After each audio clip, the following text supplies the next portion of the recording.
Cairo, a number of Australians were involved in a fatal hot air balloon crash near the southern Egyptian city of Luxor, the Department of Foreign Affairs and Trade has confirmed.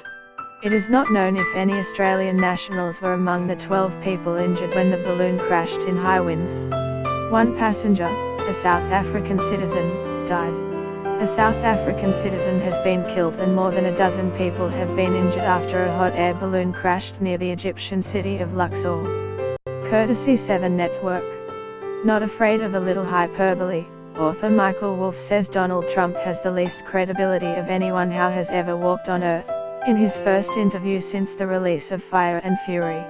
A massive winter storm roared into New York, dumping as much as 18 inches of snow. Visitors and workers in Times Square took it all in stride.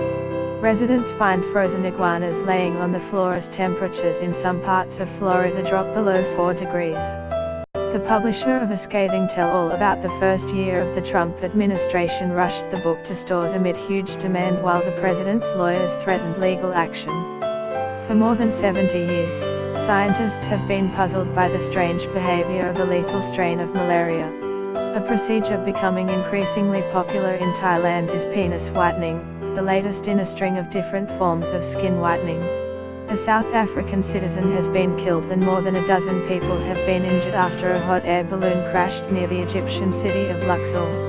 Courtesy 7 Network.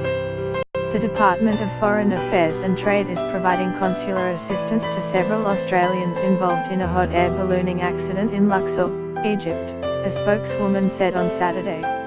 State media blamed the crash on poor weather conditions without elaborating. Laytou Drinkwater told 7 Network her daughter, Zoe Drinkwater, from Newcastle was one of those on board. Ms. Drinkwater said the pilot was knocked out while the balloon was still in the air. As they were coming into land there was a big gust of wind that came up which then consequently knocked out the pilot, Laytou Drinkwater said. Get the latest news and updates emailed straight to your inbox.